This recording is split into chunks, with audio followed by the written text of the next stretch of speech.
Welcome to the Get Published podcast, sponsored by Brodie Consulting Group.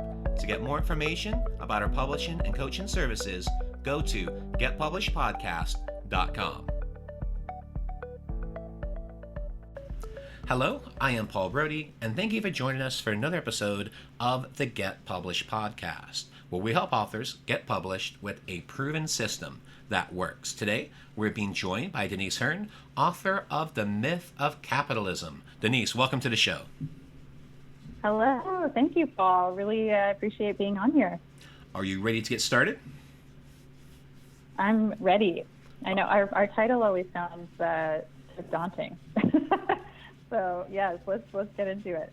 All right. Question number one. What is the one piece of advice that you would give to a first-time author who is currently writing their book?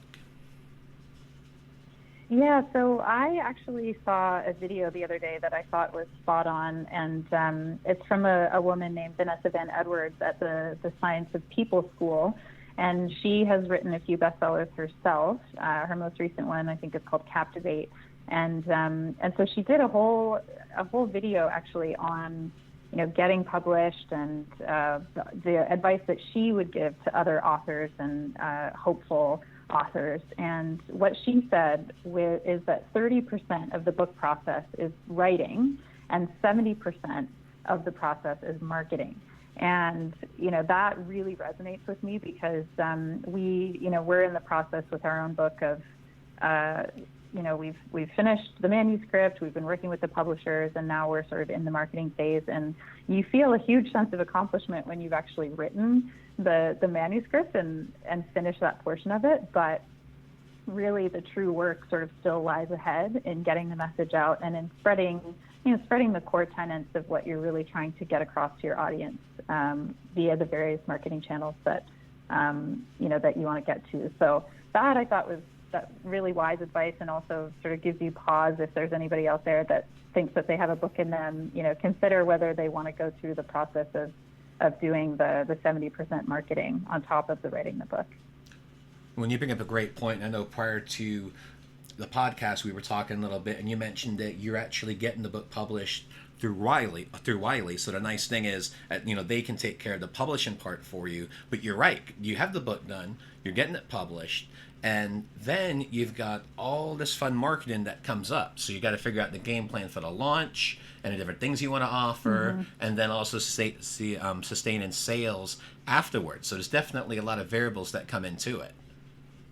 Absolutely. And, I think it's a really interesting and fun learning process to try to figure out how to, not just how to sell a book, but really how to build an audience that resonates with the content that you are putting out, and how do you kind of build a dialogue, and I hate to use the word tribe, but how do you build a community of people that are really interested in engaging with you about the topics that you're writing about? And so I think that's the interesting part of the marketing for me is, it's less about how can you force your book down people's throats, but how can you find like-minded individuals that have been sort of dying to hear the message that you've just penned.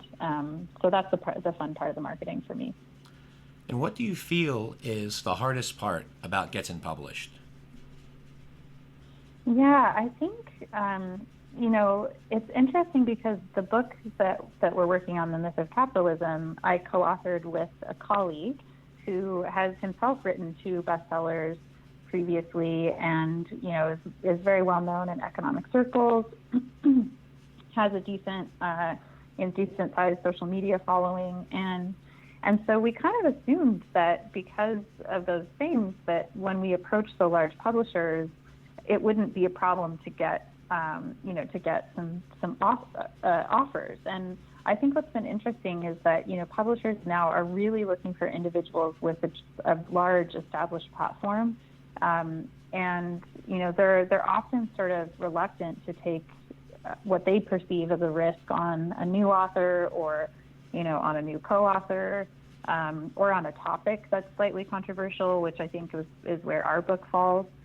And so it was really interesting to see that, even though now the book is getting all kinds of sort of accolades and endorsements from some very serious thinkers and economists, Nobel Prize winning economists and various people, that the publishers, were reluctant. And so I think that was really interesting to me, is just recognizing that, as you said previously, they're interested in the publishing. They kind of expect you to come to them with a full marketing plan, and in many cases already an established audience that you can market the book to. So that was a new revelation for me.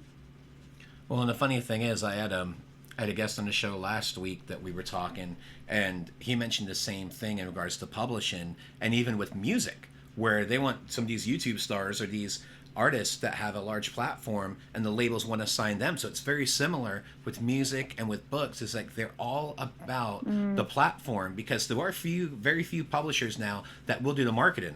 From my understanding, it's mainly Penguin and Random House that are ones that really focus on that. All the others, like Wiley and some of the other great companies out there, they do expect you to do the marketing. So as you mentioned, 70% marketing is the focus right now. Mm-hmm. Yeah, absolutely. Which, at the front end of a book process, for me as a first-time author, that was definitely new. I didn't appreciate that before starting this process, but it's been a great, learning opportunity. Well, and this is going to transition perfectly into our next question, and that, of course, is about marketing. So please share a marketing strategy that you have used or expect to use in your book launch that works well. Yeah, absolutely. So, we have been extremely methodical about how we're going about our marketing plan, and we have, we have a Google sheet with probably 15 different tabs, and we've got a Gantt chart. I love Gantt charts. So we've got, we have a whole marketing plan for the book that we've laid out, tasks by month that we need to get them done. What our goals are for how many podcasts we want to be on, how many book reviewers we need to have contacted, et cetera. And then we track everything there. And so we have, emailed probably hundreds of, podcast journalists, bloggers, book reviewers, just to let them know about the book and to let them know that it's in advance of its publication. So, and that is starting to definitely gain some traction. So, sometimes cold emailing, it works. And I think I would just say, don't be afraid to try it.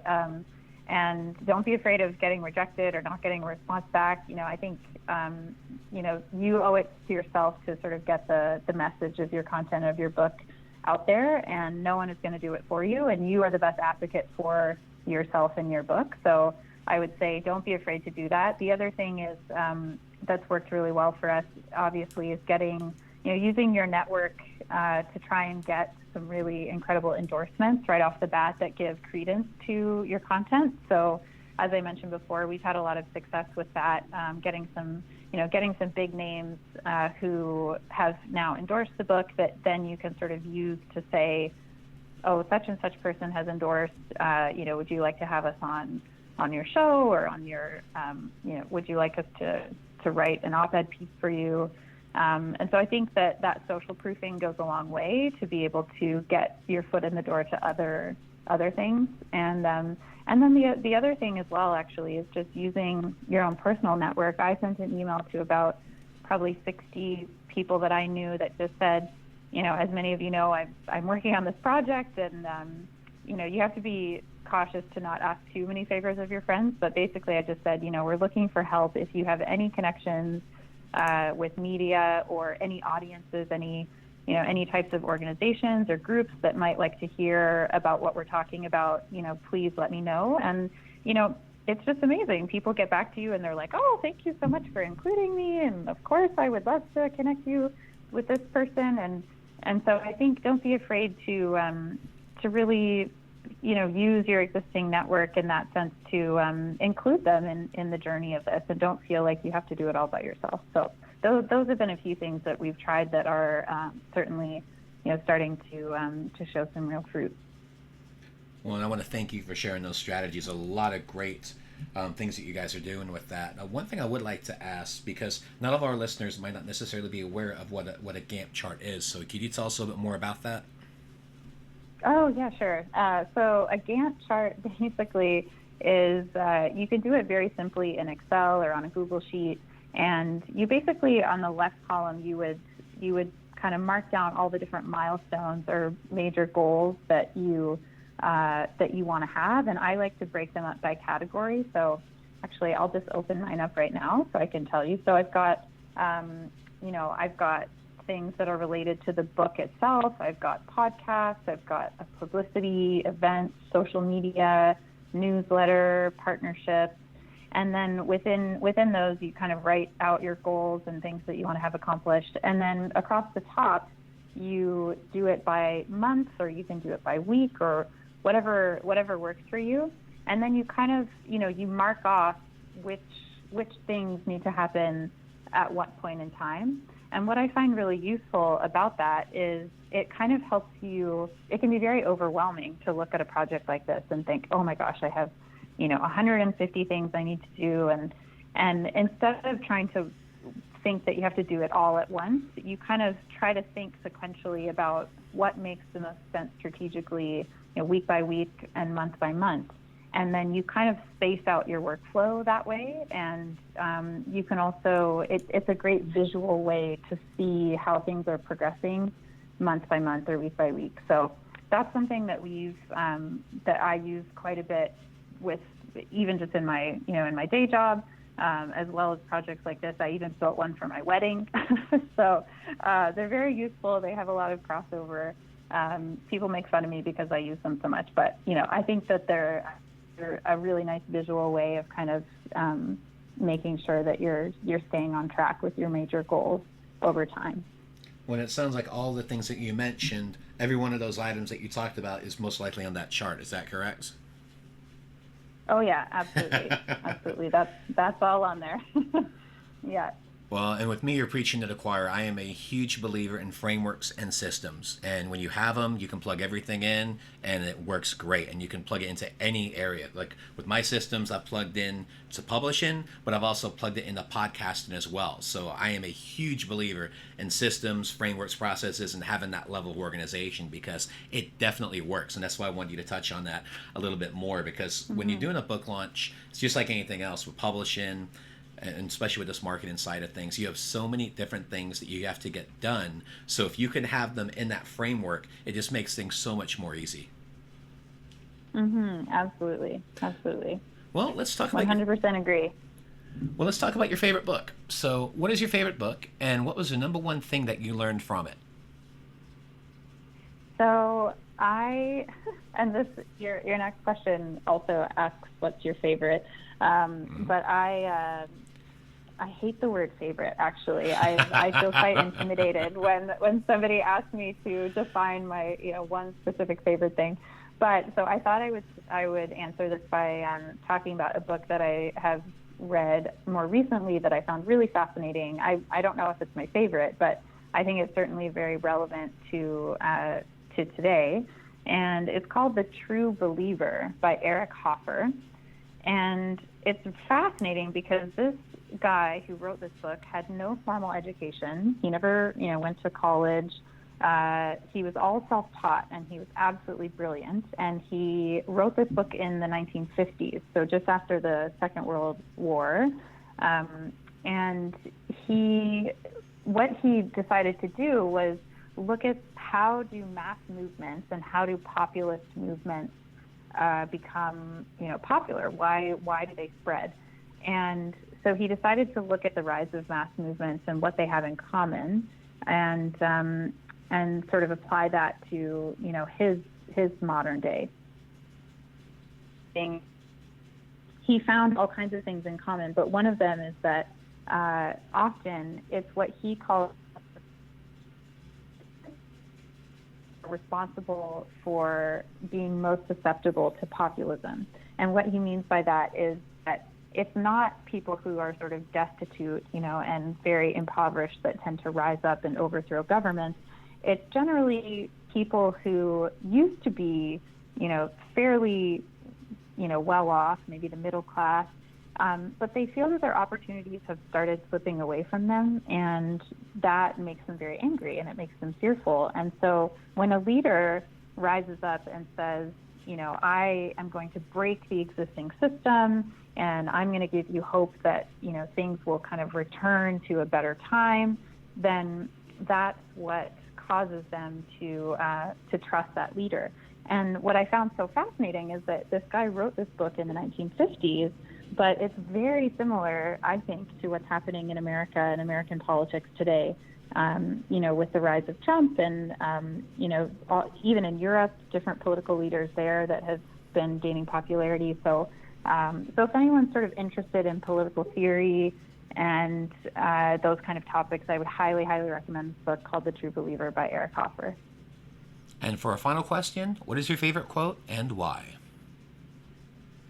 Okay, again, hate the favorite quote, but one quote that I do very much like is from Leo Tolstoy, and he has a quote that says, "Everyone thinks of changing the world, but nobody thinks of changing himself." And I find that very challenging because our book deals with inequality, and it deals with why capitalism isn't necessarily working for the majority of people anymore, what's happening to workers, why aren't they getting paid enough, and so these sort of big world-changing ideas, which I find really interesting. But I think it's always a good and humbling reflection to say, okay, maybe we want to change all these systems and change things out there, but how do I change myself internally to make sure that I am representing the values that I also want to see manifest in the world? So I think that's a great one. Well, Denise, I want to thank you for being a guest on the show. What is the best way for people to find you online? Yeah, sure. Well, if they're interested in finding out more about our book, our website is mythofcapitalism.com. And we've got all our contact forms and all of that there. You can sign up. So I'd say that's probably the best. And then if you're on Twitter, we are also at myth_capitalism, and you can come chat to us there. Well, Denise, thank you once again for being on the show, and I wish you all the best in your author journey ahead. Thank you so much, Paul. Really appreciate it. Thanks again for joining us today. To learn more about how to get your book published with a proven system that works, grab a free copy of my book at getpublishedpodcast.com.